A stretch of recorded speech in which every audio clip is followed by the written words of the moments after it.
We're pleased to welcome now Mike Murphy, Executive Director of the Committee for a Responsible Federal Budget. Hey, Mike, good to see you. Thanks for coming on. Check your mute there, Mike. Gerard, good to see you. Thank you. Thank you very much for having me. Absolutely. Appreciate you coming on. So we wanted to talk to you today about the Social Security program. That's something that, honestly, I don't believe gets the amount of attention it should, because we're just not that far away from the program essentially becoming insolvent from the perspective that it will not be able to satisfy fully its obligations. That has been easily projected by analysts and actuaries, and the people respond to Trust Fund has published it, et cetera. But there just doesn't seem to be any will on the part of Congress to take any action to avoid what would be a catastrophe. And I guess, Mike, and this is, I think, what you guys wrote about, that their plan is, well, we're just going to go borrow money and make up the shortfall. Aren't we doing enough of that when we're running $2 trillion a year deficits and we're sitting on $38 trillion of debt? You guys say, and I agree, this would be not only extremely costly, but it's not really a viable option, and certainly it's not the way we should address this problem. So I'll shut up and let you tell us about that. Well, thanks, Gerard, for focusing attention on, obviously, yes, what we think is a really important issue. Let's remind folks Social Security is an incredibly vital program for a lot of people, right? We can start with that. It provides benefits to about 70 million Americans. So it's a hugely important program in terms of, it's also important in terms of the federal budget. It is the largest program in the federal budget as a result of that. But as you said, and as others have said for years, it's projected to go insolvent. It is going to go insolvent in 7 years based on the latest estimates. That is not that far away, actually. That is when today's 60-year-olds reach the normal retirement age for Social Security. So it's not that far away. And what happens upon insolvency, Gerard, is by law, the program can only pay out what it gets in revenues in a given year. So that we estimate that the result of that would be it would have to cut across the board for everybody on the program at insolvency about 24%. That equates to about an $18,000 cut for the average two-earner typical couple retiring at that time. So this is serious, and you alluded to the analysis we did recently. No one is talking about what to do about this, as you pointed out. And our fear is one of the reasons they're not, is they assume when we get to that moment, Congress is never going to let that happen. They're not going to let those cuts happen. Sure. So let's just borrow from the general fund to patch this for a little while. And as you rightly pointed out, the result of that would be trillions more in borrowing than we can ill afford at this time. Well, aren't we already in a condition now, Mike, where for years, of course, we had revenues, which are essentially payments into the fund in the form of payroll withholdings? I mean, everybody that works, right, has to pay into the fund. Even self-employed people, they have to pay both sides, the employer and the employee side. That goes into the fund, and it goes right out the door to pay for benefits. But for years, we had an excess of revenue over the payments out, benefits being paid out. And the problem is, as you know, that our law restricts the Social Security program on what it can invest that excess in. And that's limited to these special issue bonds that really don't pay a whole lot, but they're guaranteed by the federal government, so it's very, very, very low risk. But we're at a point now, are we not, Mike, that our benefit payments going out exceed the income coming in from contributions, and thus we're depleting the reserves, the trust fund, which is why we're on this trajectory. It was always there as a cushion to help in the times when, okay, we've got a downturn in the economy, for example. People aren't working and employed. They're not paying in. We're paying more out. We got to draw money out of the trust fund. But now we got low unemployment. We got wages rising. I don't see any end in that situation, that scenario, where revenues are not going to be able to keep pace with expenses. Thus, the trust fund's going to be out of here, And the solution is, well, let's just borrow money in 7 years to make up for that. Yeah, you're raising several important points there. So first, you're absolutely correct. It's running a cash flow deficit. It's been running a cash flow deficit, the program, for several years. Prior to 2010, let me back up. Back in the 80s is the last time we actually patched Social Security because it was dealing with an insolvency crisis then. They patched it, and even at that time, they knew it was not going to be a permanent. And it ended up, projected-wise, being pretty right. They knew it was going to last till around the early 2030s, what they did in the 1980s. But then they patched it, and they were running surpluses in the program for a little while.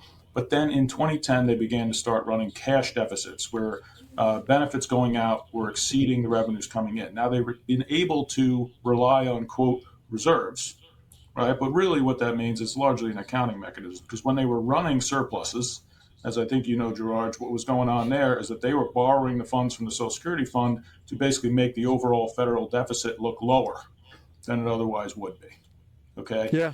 By these special issue bonds. But now, yes, now they're dipping in, they're depleting their reserves, but they're able to last on those until 2032 when it goes insolvent. So That's exactly right. Now, what's the big drivers of this too? We have to remember the big drivers of this it's demographics, and it's kind of basic math. We are an aging society, and we just haven't adjusted the program to make sure we're accounting for that. Back shortly after Social Security was created, there were 16 people working for every one person on the program. That went down to 3 to 1 as a result of changes in fertility rates and baby boom population, et cetera. That went down to 3 to 1 in 2009. It's going to go down to 2 to 1 in the decades it comes. That's the math. And we just haven't adjusted the program as a result. 5 to 1 in the late 60s, early 70s, as I recall. Correct. Mike. Exactly right. And I've actually seen reports that when the program was created in 1935, I've seen some that estimated it more like 40 to 1 at that point. We also had, as you know, life expectancy was around 60 years old when the program was created. And the original premise of the program was to avoid poverty on the outside chance you happen to live to be 65. That's really what how it was created. That's exactly right. As a popular stat people cite, that actually it's the case that right around when it was created, the life expectancy was 64, and the normal retirement age was 65. Yeah.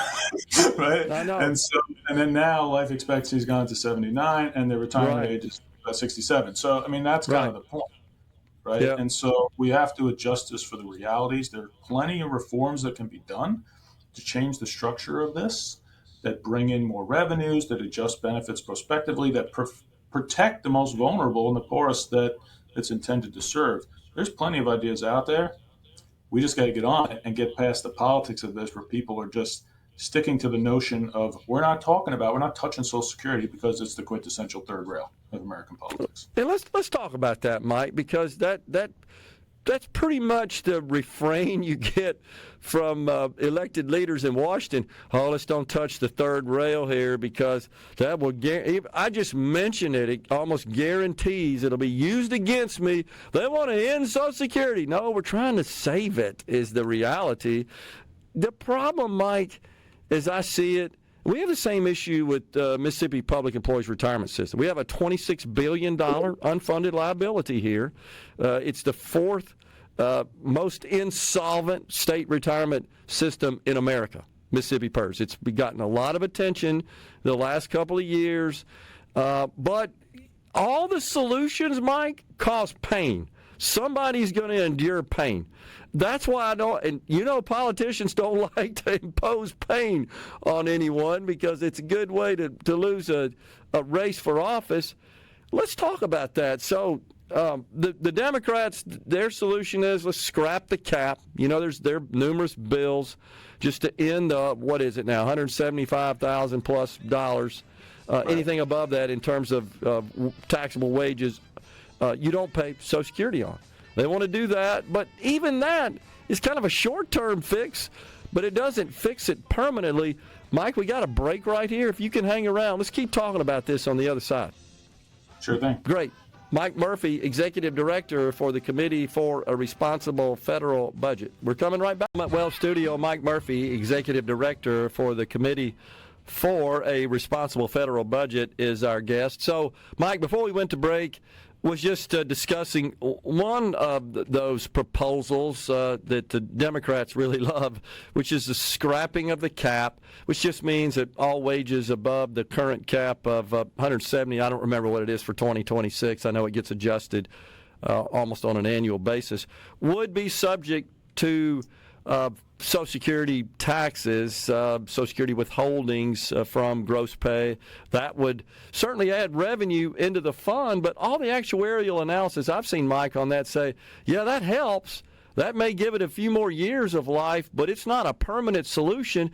The only permanent solution I've seen that involves more revenue, not talking about any sort of adjustments to benefits or retirement age and so forth.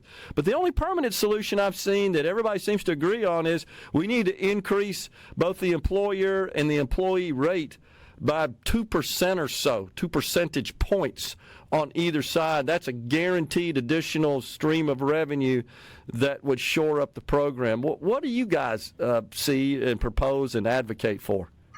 So one of the things I would point listeners to that are interested in it, you can go on our website, crfb.org, and we have a tool there. It's called our Social Security Reformer. Now, what it has is it has a range of options, all sorts of things on both the revenues and the benefit side, and then shows you the percentage gap, Gerard, that it closes of the 75-year actuarial gap. So there's a range of ones. So I encourage people to check that out because there's lots of different options. And we at our organization don't advocate for a specific solution. I think there's a range of things do. But to dig in on some of the things you said, so to lift the cap on payroll taxes, and you're right, it's a little higher than 176,000 a year now, but that's pretty close, and is often the proposal that's put forward to bring in revenue. And we believe an honest assessment of like the different options are something that brings in more revenue should be part of the solution. It might not be the only solution, but it can be part of it. Okay. But you're correct. The actuarial estimates on this, they vary depending on the design of it, but also none of them close the full gap. And the reason is a lot of times what people forget to kind of take into account there are two main things when thinking about this issue. Number one is, are you going to credit people benefits too? So if you want to lift the cap, the people above that, are you going to credit them the same benefits on that or not? And if you are, well, it doesn't actually help you as much.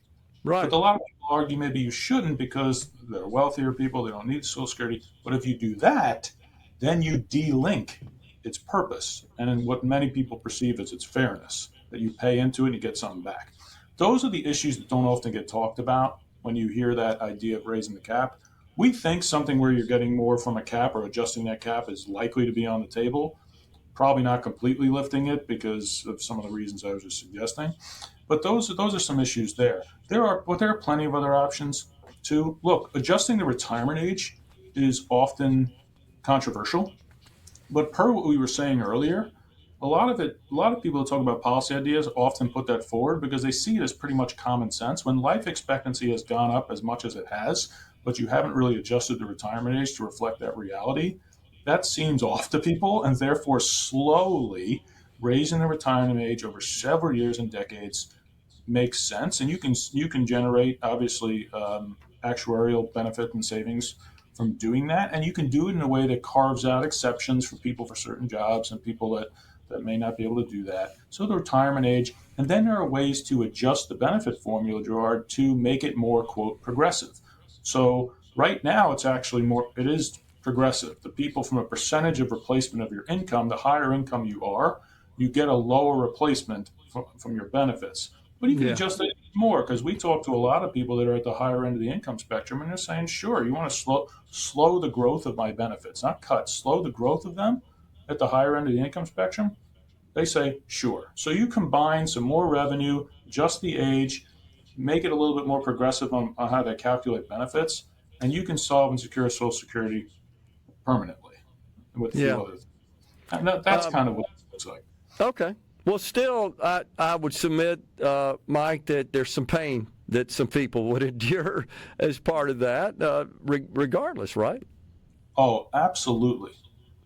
Let me put it bluntly. We're a kind of budget fiscal responsibility group. We're not that popular in Washington.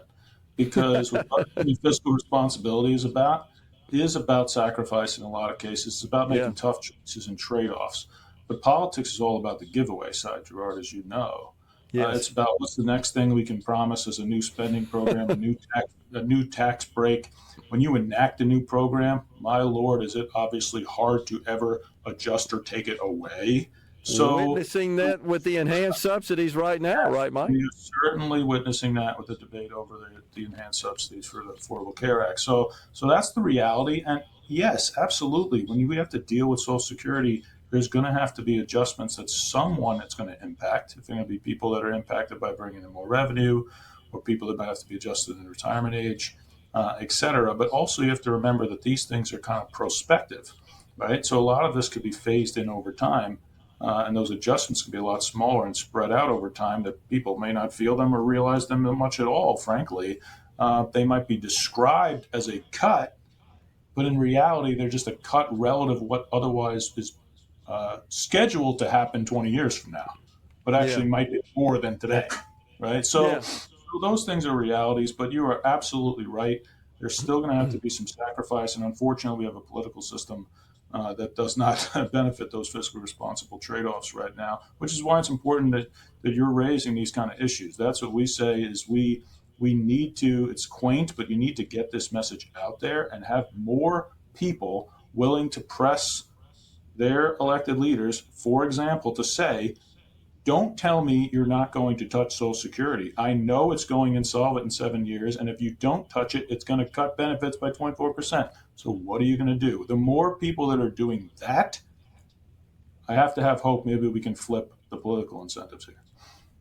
So, Mike, we have senators that are running for re-election or running for election in 2026, a year from now, that are going to witness this during their term when this happens. I mean, you can't ignore it. You need to be talking about it in your platform right now, because a House member, they got to get elected 3 more times. I get that. But a member of the Senate, you're there for 6 years. This is going to happen during your term as a senator. You got to talk about it. You can't ignore it. Despite what I said before about being lonely, a little downtrodden when it comes to fiscal responsibility group in Washington, you have to have hope. And one of the things that does give me hope is what you just said. They now cannot avoid this in their term. Once you start to get within someone's term in the electoral window, it starts to change the incentives. The people that are running for the Senate next year, as you absolutely are correct pointing out, they will be within their term in 6 years to have to deal with the insolvency of Social Security. And by the way, Medicare Part A is going insolvent the same year. And whoever runs for president in 2028, that will be within their term as well. So it is now a priority issue from a timing perspective, and therefore we got to try and make it as such. So, Mike, one thing I didn't hear you mention, as we discussed earlier, that Social Security only has one investment option with its excess funds, and that's these S bonds. Last I checked, the average interest rate of those holdings is about 3.5%. That's obviously a lot lower than could be made in a fairly balanced portfolio in private securities. Mike, every state in the country's retirement system is able to invest in private securities. Is this not an option for Social Security? So I think when they ultimately get around to dealing with Social Security, that there should be a discussion about going forward. What do we do differently than what happened over the last couple of decades when it comes to that surplus? So if we actually get to the point where we've reformed Social Security, we got it on a sound path, we're creating maybe surpluses again in some years, is there a way we should be doing something differently with that? I think that's an open conversation. It should be happening to avoid what happened before, which was what they did is they used it to paper over deficits and debt.